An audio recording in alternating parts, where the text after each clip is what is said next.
기반 사업을 제대로 조성을 해야지만 그 뒤에 발전할 수 있는 모든 것들이 갖춰지는 거죠. 그런데 이것이 선거 공약, 민심을 사기 위한 그런 걸로 이어갑니다. 여러분 반갑습니다. Tell me something 양재용 소장입니다. 대통령 후보들 지금 국민들의 생각과 민심을 향해 그들의 선거 공약을 던지고 있습니다. 그들의 선거 공약 어디까지 믿어야 할까요? 그들의 선거 공약 때마다 나오는 중요한 여러 가지 분야 중에 가장 중요한 게 뭐냐면 바로 SOC 사업입니다. SOC 사업이 뭐냐? 소셜 오버헤드 캐피탈이라는 건데 그거는 결국 국민 생활의 편익을 증진하고 국가 경쟁력을 높이기 위한 필요한 기반 시설을 조성하는 공공사업이다. 선거 공약 중에 SOC, 소셜 오버헤드 캐피탈, 이 기반 사업 조성이라는 게 뭐냐? 여러분이 보시다시피 기반 사업 조성에는요, 이렇게 우리가 다 알고 있는 것들입니다. 교통, GTX 이런 것처럼 고속철도, 항만, 공항, 도시철도 이런 것들이 다 들어간다는 거거든요. 물류센터. 물류센터 얘기가 많이 나오고 있지만 그 기반이 되는 게 예를 들면 비행기도 중요하고요. 그래서 영종도의 1공항, 2공항, 신도시 건설 이런 것들이 공항도시 건설 이런 것들이 굉장히 중요한 것들입니다. 발전소 5G, 6G 얘기 나오고요. 그다음에 쭉 얘기 나오다가 복지시설도 나오고 제일 중요한 주거, 공공임대주택사업, 신도시 개발사업 이런 것들이 나오기 때문에 이러한 것들이 선거공약에서 반드시 포함되어 있습니다. 기반 사업을 제대로 조성을 해야지만 그 뒤에 발전할 수 있는 모든 것들이 갖춰지는 거죠. 기반이 조성되게끔 만든다는 얘기입니다. SOC 사회 기반 사업에 관련돼서 각 대통령 역대 후보들이 얘기했던 것들을 한번 보여드리겠습니다. 자, 노무현 대통령 때부터 한번 보시죠. 노무현 대통령 때 뭐 얘기했습니까? 이때 바로 수도 천도가 나온 거죠. 자, 행정수도를 세종시로 가겠다. 지역균형발전 특별법 제정하겠다. 동부가 물류중심국 프로젝트. 이때부터 어디가 떴습니까? 평택. 평택이라는 곳이 엄청 크죠. 여기가 인천 항구보다 더 크게 아시아 중심의 항구 도시를 만들겠다. 평택 이때부터 떴고요. 평택 또 신도시 개발 그때부터 땅값이 어마어마하게 올랐죠. 그게 바로 2002년도부터 있다. 그러니까 이런 것들이 나오면 부동산에 관련돼서 여러분들이 집중하고 들으셔야 돼요. 언젠간 되겠구나. 그럼 어떻게 될까? 그 후속 조치들이 나올 때마다 신경을 곤두쓰고 집중해서 보셔야 된다는 얘기입니다. 자, 이명박 대통령 그 유명한 4대 강살 얘기. 말도 많고 탈도 많았던 4대 강살 얘기 이때 나온 거죠. 그리고 이때 처음으로 뭐가 나왔다? GTX라는 말이 나왔습니다. GTX. 언제? 2007년도. 2007년부터 나와서 그 다음에 나와서 문재인 대통령 때 4대강 철폐하자, 친환경 에너지 사업하겠다, 원자력 발전소 이런 것들을 다 이제 등한시 여기고 이쪽으로 좀 돌렸죠. 대규모 토건 사업 축소해야 된다.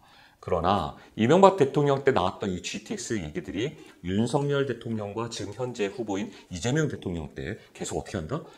A, B, C 노선이 기본이었는데 그 기본 노선 이외에 D, E, F 새로운 노선들을 또 개설하자. 또 GTX 노선만 개설하는 게 아니라 그 개설된 GTX 주변에 가구 25만 원의 주택 공급을 했다. 이게 여기서 끝나는 게 아니에요. 이때부터 만들어서 꾸준히 향후 10년, 20년, 30년 동안 하겠다는 하나의 먼 로드맵을 제시하는 거죠. 이재명 대통령 이번에 후보가 뭐라고 합니까? GTX 전국 확장하겠다. 좀 비슷하죠. 여기 지역균형발전특별법, 여기 국가균형발전특별회계. 자, 재정을 확보하겠다. AI도 100조를 만들겠다. 100조 원? 어디서 돈 가져야 되죠? 국민 세금뿐만 아니라 여러 부분에서 돈이 필요합니다. 재정적인 문제를 이제 고민하기 시작한 겁니다. 가장 중요한 거, GTX 노선이라는 게 2007년부터 나와서 지금 꾸준히 가장 핫 이슈로 떠오르고 있다. 이 점을 말씀드리고 싶었던 겁니다. 2007년부터 나온 GTX, 결국 계속해서 GTX 때문에 인근 토지나 아파트값이 상승한 게 맞습니다. 그러다 보니까 35%까지 거품이 생겼다라는 얘기가 나오죠. 사실은 먼 거리를 동탄에서 양재까지 19분, 파주 운정에서 서울역까지 또 굉장히 짧은 시간에 오죠. 그렇다고 운정에 관련된 곳들, 그때 들썩였죠. 토지값도 뛰고, 아파트값도 뛰고, 30% 이상 뛰고 이랬습니다. 어떤 현상이 발생됐죠? 거품이 꼈다. 의왕 같은 경우에 GTX C 노선 생긴다고 했었을 때 의왕역에서 불과 10분 거리 이내의 효성 청솔 아파트 84제곱미터가 얼마입니까? 7억까지 올라갔던 게 현재 5억대, 2억 원이나 빠졌습니다. 엄청난 가격 하락인 거죠. 자, 이럴 때 우리는 어떤 거를 알 수 있을까요? GTX 노선들이 서울을 중심으로 경기도 외곽 지역에서 이렇게 서울에 편하게 들어올 수 있게끔 만들어준다는 것은 어떻게 보면 삶의 여러 가지 질 향상뿐만 아니라 인프라 확충하는 게 맞습니다. 그런데 이것이 어떤 투표라든가 선거 때 선거 공약, 민심을 사기 위한 그런 걸로 이용하면 안 됩니다. 물론 그 지방에는 당연히 필요합니다.